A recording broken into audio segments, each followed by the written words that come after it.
আমার আলাদিন পর্ব সংখ্যা ৫। ঘুম থেকে উঠেই মায়ের জন্য চেঁচিয়ে কেঁদে যাচ্ছে ইজান। সবেমাত্র বাথরুমে ঢুকেছিল ইরাম ফ্রেশ হতে। বাচ্চার কান্নার আওয়াজে হন্তদন্ত হয়ে বেরিয়ে এলো। বিছানার একদম মাঝখানে কাঁথায় মুড়ানো ইজানের নাজুক শরীরটা ছটফট করছে। ছোট্ট হাত দুখানা ছুঁড়ে ছুঁড়ে মাকে কাছে পাওয়ার দাবি পেশ করে যাচ্ছে। ইরাম দ্রুত বিছানায় গেল। ছেলেকে কোলে তুলে বুকে চেপে দুলাতে লাগলো। এই যে আম্মু, এই যে এখানে আছি বাবা, দেখি দেখি দেখি, কাঁদে না আমার প্রিন্স। তুমি না স্ট্রং বয়, তাই না? আম্মুর স্ট্রং ব্রেভ বয়। ইজানের মুখে অসংখ্য ছোট ছোট আদুরে চুমু দিতেই ছেলে শান্ত হয়ে এলো। ইরামের গালে গাল ঠেকিয়ে বুঝি জননীর শরীরের উষ্ণতা নিজেকে ভুলালো। মুচকি এসে ইরাম ছেলেকে শুরুতে কিছুটা দুধ খাইয়ে নিল। মাত্রই ঘুম থেকে উঠেছে যেহেতু আবার এক্ষুনি ঘুমাবে না। খানিকটা সতেজ বাতাসে থাকলে ভালো লাগবে। এই ভাবনা চিন্তা থেকে ইরাম পরনের সালোয়ার কামিজ ওড়না ঠিকঠাক করে নিয়ে ছেলেকে সুন্দর করে নতুন একটি কাঁথায় পেঁচিয়ে গেস্ট রুমের বাইরে বেরোলো। সামিয়া হাসপাতাল থেকে ফেরার সাথে সাথেই আবার বাইরে চলে গিয়েছে। কিচেন ভর্তি কেজির পর কেজি মিষ্টির প্যাকেট। তার চেহারায় অকৃত্রিম খুশির ঝিলিক ছিল সবসময়। ছেলের বিয়ে নিয়ে উৎসাহের কোনো কমতি নেই। সিদ্ধান্ত হয়েছে বাড়িতেই ছোটোখাটো একটা অনুষ্ঠান করে আঁকতে হবে সাইবান আর ইরামের। একা হাতে সব আয়োজনে ছুটোছুটি করছেন সামিয়া। সাইবানও সকাল থেকে বাড়িতে ছিল না। এখন ফিরেছে কিনা ইরামের জানা নেই। ছেলেকে কোলে নিয়ে লিভিং রুমের দিকে যেতে যেতেই একবার সকালের ঘটনা মনে করল ইরাম। সাইবানের বলা কথাগুলো এখনও কানে বাজছে তার। ছেলেটা এমনভাবে বলল কেন? ইরাম কোনো হিংসা থেকে সাইবানকে পরনারীর সম্পর্কে বলেনি। যে ট্রমার মধ্যে দিয়ে অরণ্য তাকে নিয়ে গিয়েছে, সে ট্রমা দ্বিতীয়বার মোকাবেলার করার মতো শক্তি তার নেই। সাইবান আজকালকার ছেলে। উপরন্ত ইরাম এখনও এই ছেলেটাকে ঠিকঠাক মতো বুঝতে পারছে না। ছোটবেলায় সাইবানের সঙ্গে আজকের সাইবানের ফারাক যোজক। ভরসা নামক গুণটি বিলুপ্ত হয়ে গিয়েছে তার মন থেকে। কিন্তু সাইবান তার একটা বাস্তবসম্মত অনুরোধের ভিত্তিতে এমন প্রক্রিয়া কেন করবে? সে কি ইরামের সাথে মজা নিতে চাইছে? হতে পারে। ছেলেটাকে বুঝতে আরও অনেক কাঠখড় পোহাতে হবে তাকে। লিভিং রুমের কাছাকাছি পৌঁছাতেই ইরাম টের পেল ভেতরে মানুষের উপস্থিতি আছে। আজকে রাত মজা হুসনে কা আঁখো সে লিজিয়ে। মিউজিকের আওয়াজে গমগম করছে লিভিং রুম। ইরাম আজানকে কোলে নিয়ে ঢুকতে গিয়ে করিডোর থেকে খেয়াল করলো সোফায় বসে বেশ আয়েশ করে টিভিতে গানের ভিডিও দেখছে সাইবান। বাইরে থেকে ফিরেছে পোশাকে বোঝা যাচ্ছে। একটা সাদা শার্ট আর কালো জিন্স পরনে। শার্টের বোতামগুলো খোলা, তাতেও মুক্ত বুক দেখা যাচ্ছে। লিভিং রুমের হলদেটে আলোয় রুমহীন চন্দন ফর্সা ত্বক চিকচিক করছে। ইরামের কুলে ইজান কুই কুই করে উঠল।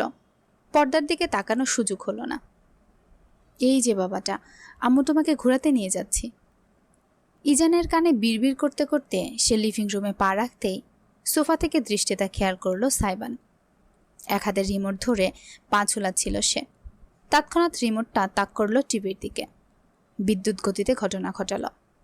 ইরাম দেখতেও পেল না কি হয়েছে, শুধু শুনতে পেল গানটা বদলে গিয়েছে। এখন টিভিতে ভাসছে কিছু কার্টুন আর বাজছে বেবি শাক do do do do do do, baby শাক do do do do do do গান। ভ্রুকুচকে ফেলল ইরাম। সাইবানের চেহারায় একটা ভীষণ বিরক্তি দেখা যাচ্ছে। আপন মনে কি যেন বিড়বিড় করে যাচ্ছে ঠোঁট নাড়িয়ে। মন্তব্য করবে না করেও বলে বসল, কি ব্যাপার, গানটা বদলালে কেন? চাইল্ড ফিল্টার মেরেছি। শান্তি আছে নাকি এই বাড়িতে? আর এই বাড়ির শান্তির মা পটল তুলেছে, আর কিছুদিন পরেই বেগুন তুলে ফেলবে। ইজানের অবশ্য গানের দিকে কোনো মনোযোগ নেই। সে জননীর বুকে চুপটি করে লেপটে আঙুল চুষছে। ভাইজান সুন্দর সুন্দর মাইয়া মানুষের নাচন গুজন দেখতে পারতাছে না তো, এই জন্য চেত্তা গেছে। কথাটি ভেসে এলো সম্পূর্ণ অনাকাঙ্ক্ষিত একজন মানুষের তরফ থেকে। সুগন্ধা হাতে কফির মগ নিয়ে হেলে দুলে কিচেন থেকে বেরিয়ে আসছে। তার চেহারায় ডোন্ট কেয়ার ভাব। ঠাস করে কফির মগটা সে সাইবানের সামনের টি টেবিলের উপর রেখে দিল। এতক্ষণে রাগ দেখা না গেলেও এবার সত্যি সত্যি তেতে উঠল সাইবান। ইউ জরিনার মা সকিনা, কত বড় সাহস তোর! মুখে গু পড়বে তোর! মুরগির জামাই মুরগের পাতলা পাতলা গু। সুগন্ধা বিপরীতে নিজের লম্বা চুলে একটা ঝাঁকুনি দিয়ে আবার উল্টো ঘুরে গেল, যেন সাইবান এক প্রকার তার মালিক নয়, বরং নগণ্য কোনো অস্তিত্ব। এবারে সবার মাথায় সমস্যা, ইরাম ভাবল মনে মনে।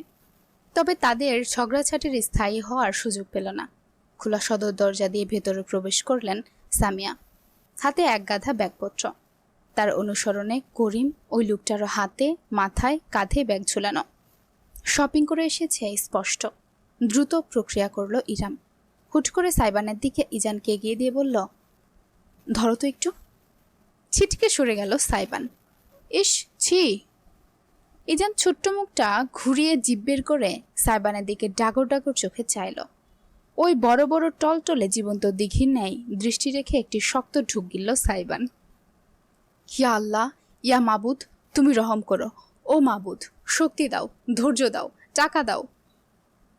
কাপা কাপা দুহাত বাড়িয়ে ইজানের মাথায় মুড়ানো ছোট্ট শরীরটা কোনো মতে সাইবান ধরেছে কি ধরেনি, ইরাম ছুটে গেল সামিয়ার কাছে। আর চোখে সেদিকে চেয়ে সাইবান দৃষ্টি ফেলল দুটো টান টান করে শরীরের থেকে এক হাত দূরে রাখা ইজানের দিকে। শক্ত একটি ঢুক গিলল সে।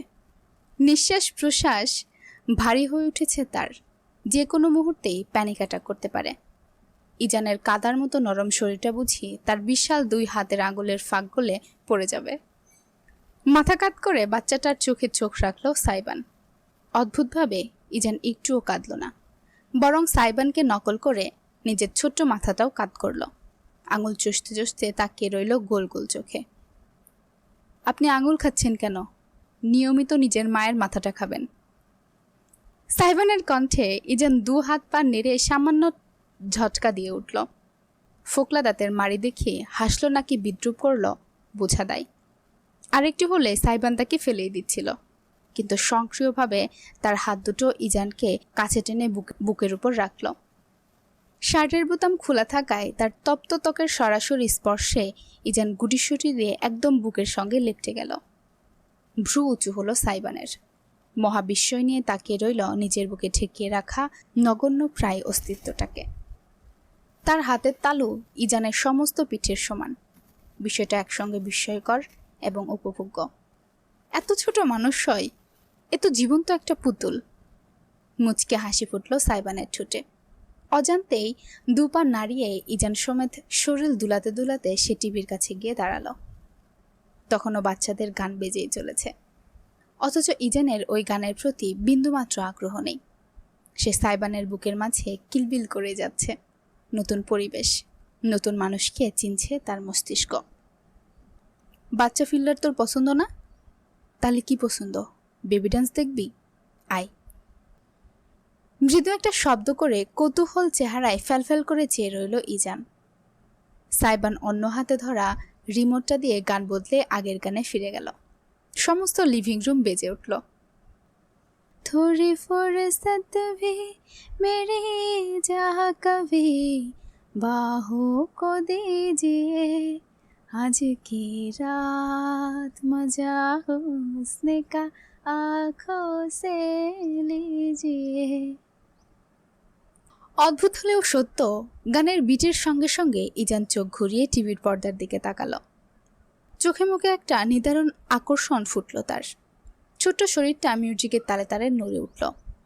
মাথাটা ঝুলিয়ে ঝুলিয়ে ইজান ছোট্ট হাত দুখানা নাড়াতে লাগলো। বিরাট এক তীর্যক হাসিতে ছেয়ে গেল সাইবানের সমস্ত মুখমণ্ডল। তু তো মেরে সে ভি বড়া কামিনা নিকলা ইয়ার, জিও মামা আই নাচি, ইয়ে ইয়ে। এক হাতে ইজানকে ধরে রেখে আরেক হাতে ঘুরিয়ে ঘুরিয়ে লাফাতে লাগলো সাইবান। তার ভয় ডর সব ভেঙে গিয়েছে। সেমা আর ইরাম দুজনেই তখন সবেমাত্র কথা বলতে বলতে রুমের মাঝখানে এসে পৌঁছালো। সামনে বিপজ্জনক দৃশ্য দেখে আঁতকে উঠল ইরাম। আমার হাত থেকে যে শপিং ব্যাগগুলো সে সাহায্য করার উদ্দেশ্যে নিজের হাতে নিয়েছিল, সেগুলো ঝরঝর করে পড়ে গেল মেঝেতে। উদ্দাম লাফিয়ে চলেছে সাইবান, সিটি বাজাতে বাজাতে। তার বুকে লেপ্টে থাকা ইজান এক হাত কামড়ে ধরে দ্বন্দ্বহীন মারি দেখিয়ে হাসতে হাসতে অতি উৎসাহ নিয়ে টিভির পর্দায় তাকিয়ে আছে। আলাদিন! ইরাম শঙ্কায় ছুটে যেতে নিল, কিন্তু পেছন থেকে সামিয়া তার একটা হাত আঁকড়ে ধরে ফেললেন। আটকাস না, বন্ডিং হতে দে। দ্বিধায় থেমে গেল ইরাম। বিচলিত দৃষ্টিতে সামিয়ার দিকে ফিরে তাকালো। মুচকি হেসে তিনি আশ্বাস দিলেন, চিন্তা করিস না, আমার সাইবান অতটাও কেয়ারলেস নয়। যেন সামিয়ার উক্তিটি কৌতুকটি করেই তৎক্ষণাৎ সাইবানের ভয়ঙ্কর রকমের আর্তনাদ ভেসে এলো। হেগে দিয়েছে, ফারাক্কার বাঁধ খুলে হেগে ভাসিয়ে দিয়েছে বুলাটা। পক! ঝট করে মাথা ঘুরিয়ে ইরাম এবং সামিয়া দুজনেই দেখল ইজানকে জড়ানো কাঁথাটা ভিজে গিয়েছে। সাইবানের খোলা বুকের উপর জলজল করছে বাদামি বর্ণের তরল মানব শিষ্য বর্জ্য। টলে উঠল সাইবান। ইরাম আর থামতে পারল না, দৌড়ে গিয়ে কাঁথার সমেত ইজানকে কোলে তুলে নিল। কিন্তু ততক্ষণে কাজ যা হওয়ার হয়ে গেছে।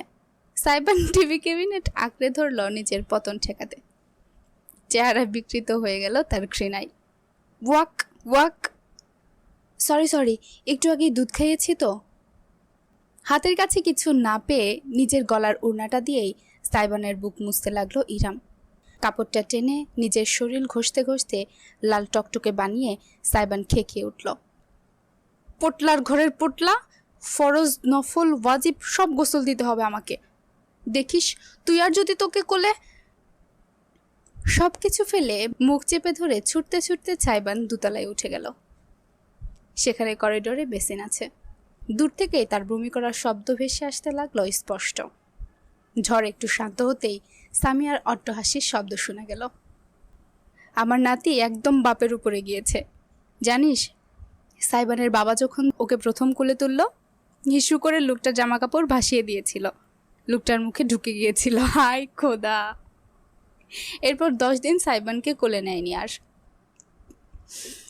ইরাম এত কিছুর মাঝে হাসবে নাকি আফসোস করবে বুঝতে পারল না, কিন্তু বুকের ভেতর ভর করা উষ্ণতা তাকে বুঝিয়ে দিল বহুদিন বাদে সে একটুখানি সুখ সুখ অনুভূতি টের পাচ্ছে। পরদিন সকালে ইরামের ঘুম ভাঙল মৃদু স্বরগুলোর কারণে। বিছানায় শটান হয়ে বসল সে। ঘড়ির দিকে তাকালো। সকাল 9:30 বাজে। ইজান গতকাল রাতে অনেকবার জেগে উঠেছে। তার যত্ন নিতে নিতে ভোরের দিকে ঘুমানোর সুযোগ পেয়েছে ইরাম, যার কারণে এতটা দেরি হয়ে গেছে। বাইরে থেকে উত্তেজিত কণ্ঠস্বর ভেসে আসছে, অচেনা। ইরাম বসে থাকতে পারল না। ঘুমন্ত ছেলের দুপাশে দুটি কোলবালিশ দিয়ে সুরক্ষিত করে নেমে পড়ল। মুখ ধুয়ে আয়নার সামনে দাঁড়িয়ে শাড়ির কুচকে যাওয়া আঁচল ঠিকঠাক করে সে বাইরে বেরোল। দুহাতে চুলে আঙুল চালিয়ে খোপা বাঁধতে বাঁধতে যখন সে হলঘরে এসে পৌঁছল, তখন দৃশ্যটি চোখে পড়ল। জর্জেটের শাড়ি পরনে এক সুদর্শন রমণী দণ্ডায়মান। স্ট্রেট সিল্কি চুলগুলো পিঠ ভাসিয়ে নেমে গেছে কোমরের নিচ অব্দি। চেহারায় একই সাথে মায়া এবং কঠোরতা। হাতে রেশমি চুড়ি। খানিকটা নতুন বউ ধরনের প্রভাব আছে ভেতরে।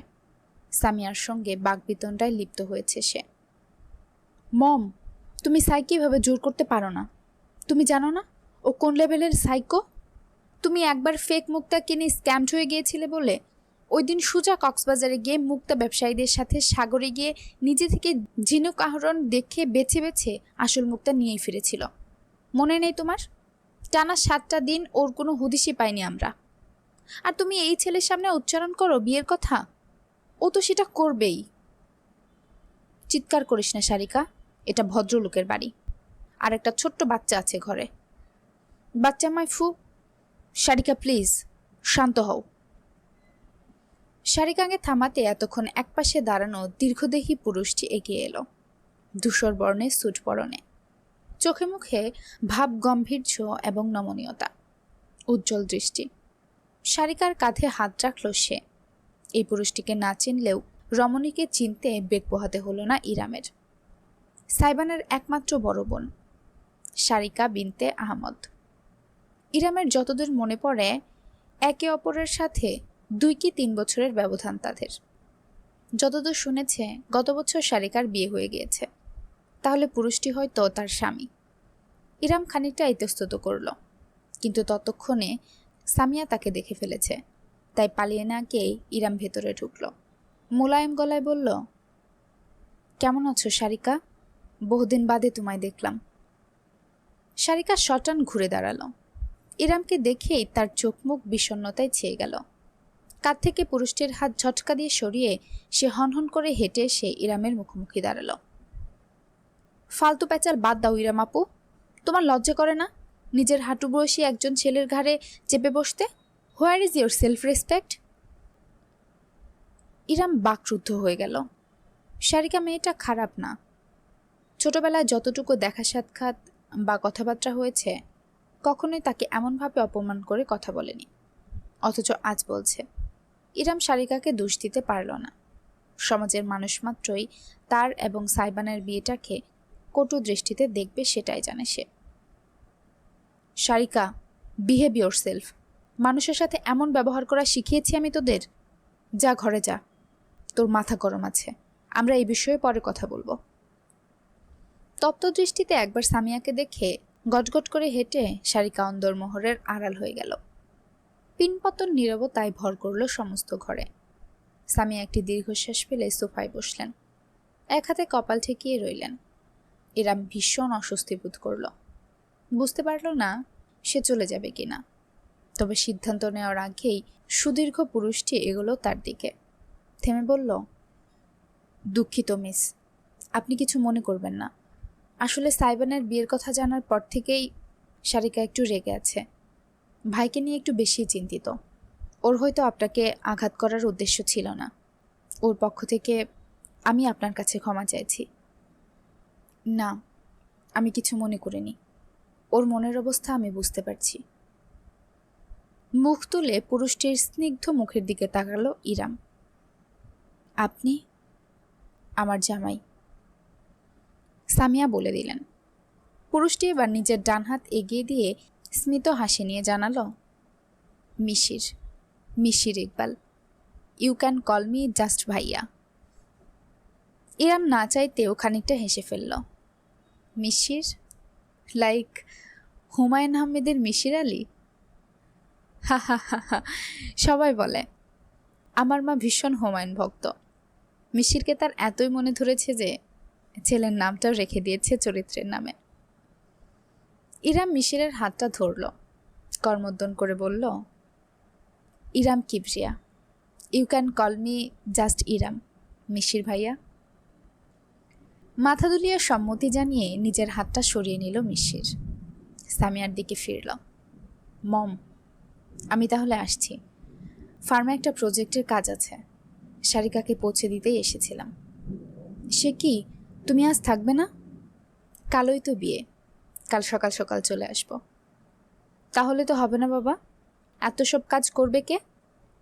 আমার বয়স হয়েছে, তোমাকেই তো সব সামলাতে হবে। মিশির খানিকটা ভেবে বলল, আচ্ছা মম, আমি আজ রাতেই চলে আসব। ঠিক আছে, তবে একেবারে শুকনো মুখে আমি বের হতে দেব না। সরি, নাস্তা করে যাও। না না, আমরা খেয়ে বের হয়েছি, তাছাড়া আমার দেরি হয়ে যাচ্ছে।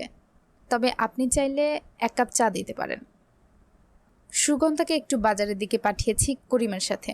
তুমি বসো, আমি এক্ষুনি করে দিচ্ছি। এবার ইরাম এগিয়ে এলো।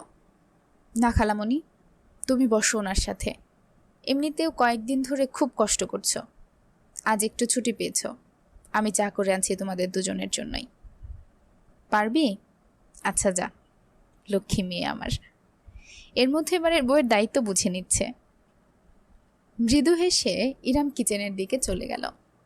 সুগন্ধা যখন তাকে নাস্তা দিত, তখন হাতে হাতে টুকটাক সাহায্য করে সে জেনে গিয়েছে কোথায় কি আছে।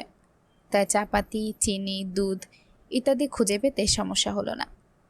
চুলায় কেতলি বসিয়ে তাতে দুধ দিয়ে প্রথমে ভালো করে ফুটিয়ে নিল সে। খানিকটা চিনি দিয়ে তাতে চা পাতা ছেড়ে দিতেই ধীরে ধীরে ধবধবে সাদা তরল দারুণ বাদামি রং ধারণ করল। 2টা কাপ ট্রেতে রেখে সঙ্গে কিছু কুকিজ প্লেটে সাজিয়ে নিল। ইরামের ঘরের কাজকর্ম করতে বেশ ভালোই লাগে। চা প্রায় হয়ে আসলে সে আঁচটা খানিক কমিয়ে ভালো মতো ফুটে যাওয়া চা মজাদার হতে দিয়ে দাঁড়িয়ে রইল। ঠিক তখনই নিজের পেছনে অদ্ভুত একটা উষ্ণতার উপস্থিতি টের পেল।